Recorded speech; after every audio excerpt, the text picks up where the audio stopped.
Bonjour à toutes et à tous, bienvenue dans votre édition d'information de la mi-journée en ce vendredi 28 mars. Les plus grandes marées de l'année débutent aujourd'hui en Vendée et vont durer 6 jours. C'est souvent l'occasion de pratiquer la pêche à pied à marée basse. Mais attention, la préfecture a pris un arrêté d'interdiction de la pêche, du ramassage, du transport, du stockage et de la commercialisation des coquillages. Une interdiction qui concerne la baie de Bourgneuf, le littoral ouest de l'île de Noirmoutier et le littoral de l'île Dieu. C'est une conséquence de la prolifération rapide d'une algue produisant une toxine amnésiante pouvant provoquer des troubles neurologiques graves. Avec plus de 9000 salariés, l'hôtellerie et la restauration occupent une place majeure dans l'emploi en Vendée. Pourtant, ces secteurs font face à une pénurie persistante de main-d'œuvre. Afin d'y remédier, la Fédération hôtelière de Vendée a organisé une opération de restauration éphémère permettant aux demandeurs d'emploi de découvrir les métiers de serveur ou encore de cuisinier le temps d'une matinée. Avant de participer à un job dating avec des professionnels du secteur, l'événement s'est tenu au CFA Notre-Dame-du-Roc à La Roche-sur-Yon. Ensuite, donc là, une fois que vous avez...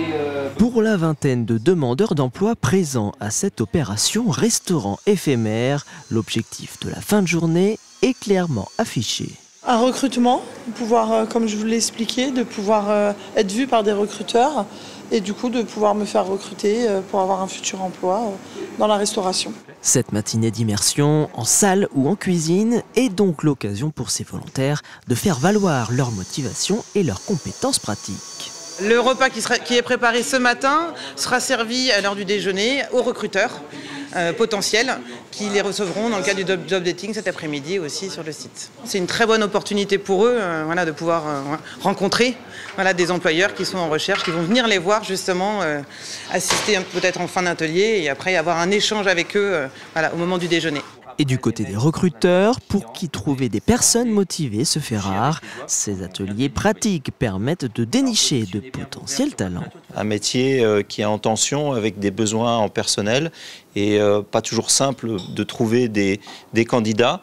Il y a les élèves qui vont sortir de l'école et puis il peut y avoir aussi plein de forces vives avec des personnes qui ont fait d'autres métiers et qui ont peur d'aller en restauration. En cuisine, les profils vont être, on va vraiment apporter de l'importance sur tout ce qui est hygiène, toute cette logique, ce qu'on appelle la mise en place le matin et comprendre l'intérêt du service. Et en salle, eh bien, c'est le détail, c'est être en capacité d'accueillir des clients, être en capacité de répondre aux attentes des clients et mettre tout ça également en pratique pour réussir le service. Et parmi les quelques 5000 postes de saisonniers à pourvoir dans la branche hôtellerie-restauration, encore plus de 1000 offres d'emploi sont à pourvoir en Vendée, selon la Fédération hôtelière. Pour la 4e année consécutive, l'agglomération des Sables d'Olonne déploie son plan Louer l'été. Objectif, simplifier l'accès au logement pour les travailleurs saisonniers alors que les recrutements battent leur plein à l'approche de la saison estivale.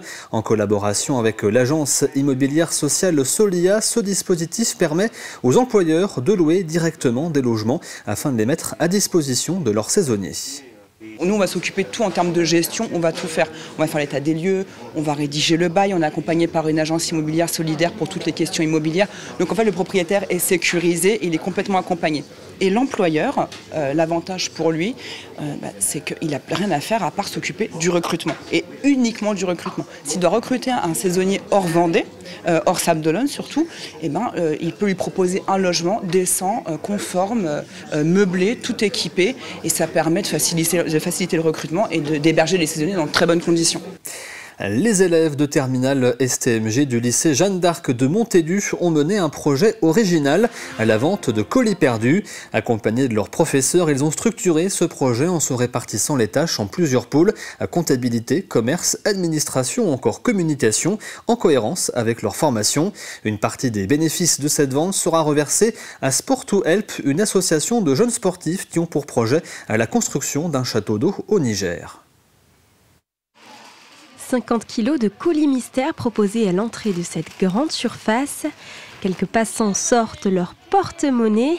Ils achètent des colis perdus pour découvrir seulement après ce qu'ils contiennent. Alors des roulettes pour des meubles, je ne sais pas exactement quoi, mais mon mari va bien trouver quoi en faire, il n'y a pas de souci. Pour être passage et on a vu ça et on regarde.